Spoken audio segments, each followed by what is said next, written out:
தினமும் வாசிப்பவர்கள் அழகாக பேச தொடங்குவார்கள்.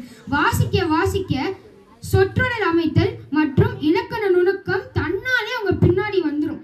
மொழி நம் கைவசப்படும். மேலில் ஏறும் பொழுது தன்னம்பிக்கையுடன் பேச முடியும். பரீட்சையை கண்டு அஞ்ச மாட்டோம். காந்தியின் வரிகளை படித்தால் அஹிம்சை ஒட்டிக்கொள்ளும். பாரதியின் கவிதைகளை படித்தால் வீரம் ஒட்டிக்கொள்ளும். அப்துல் கலாமின் அக்னி சிறகு புத்தகத்தை படித்தால் சிறகு முளைத்து விண்வெளிக்கே செல்லும் அளவிற்கு தன்னம்பிக்கை வரும். மொத்தத்துல வாசித்தல் நம்மை ஒரு மனிதனாக மாற்றும். ஆகவே நண்பர்களே, புத்தகம் நம்மை வாசிக்கலாம் என்று அழைக்கும். அலைபேசி நம்மை வாசிக்கலாம் என்று அழைக்கும்.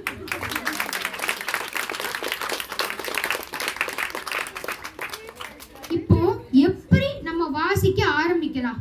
ஒரு யோசனை இருக்கு, சொல்லட்டா? ராஜாவிற்கு சிம்மாசனம் போல உங்கள் வீட்டில் ஒரு இடத்தை தேர்வெடுத்து அந்த இடத்தில் தினமும் வாசித்து வாருங்கள்.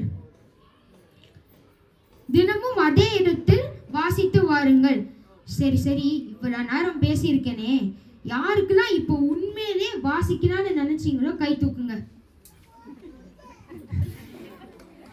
ரொம்ப மகிழ்ச்சி. வந்த வரை இப்பவே முடிஞ்சிருச்சு.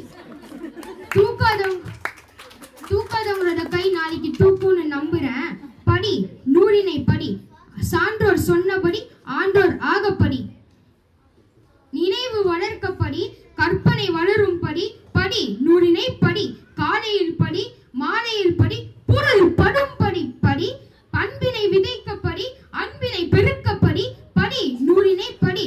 கற்கத்தான் வேண்டும் இப்படி, கல்லாதவர் வாழ்வது எப்படி? வாசிப்போம், வளர்ப்போம்.